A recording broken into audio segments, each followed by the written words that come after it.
Now, let's discuss wicks. Now, when it comes to wicks, it's really a preference. When I first started off Candle Kitchen, I started off with normal cotton wigs, and then I moved over to slightly harder Stabilo wigs.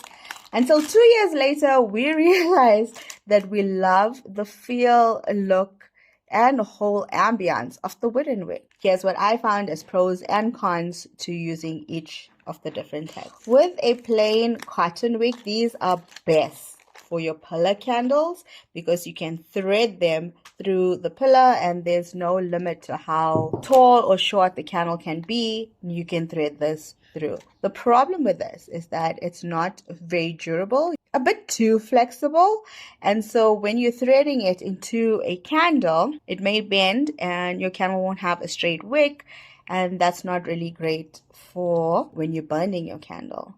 I then found that these Stabilo wicks, which are eco-friendly, they come with a nice stabilizer, so you pay a little bit extra for it, but it really does wonders.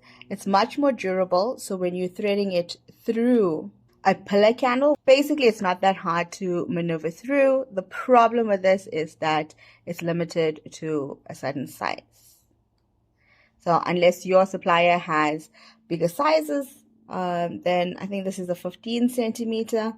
When I'm making a longer candle, I generally have to take out the butter, thread 2 wicks. The wooden wick is my ultimate favorite. The problem with this though is that you can't thread this for pillar candles, so you can only use them in vessel candles like these ones.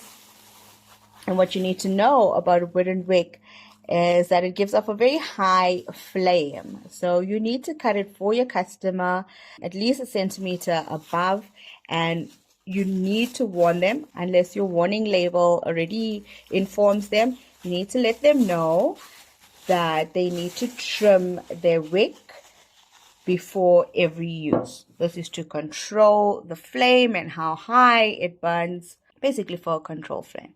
Also, what you need to know with a wooden wick is that you definitely need a wick stabilizer, and this is for safety precautions, but also to keep your wick as straight as possible.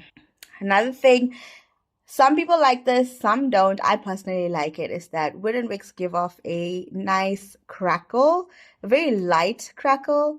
Some people find that annoying.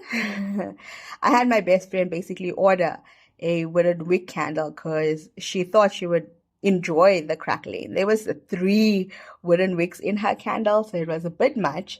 She ordered a massive candle, and yeah, it was a bit noisy for her. So you don't get the candle, you don't get the crackle with normal Stabilo wicks or cotton wicks. You do get them with your wooden wicks. So it's really a preference with you and your customer. These are wick stabilizers. So if you are using cotton wicks, such as those ones or these ones, then you have to get yourself a wick stabilizer. When your wax is hot, when you first pour them in, it can melt or bend your wick just a little bit, and then it'll form. This basically will happen in your candle inside, and you don't want that forming. So a wick stabilizer holds your candle completely straight, holds the wick completely straight, and then you lock it in there so you know your wick's not moving anywhere. And when you're burning a completely straight wicked candle.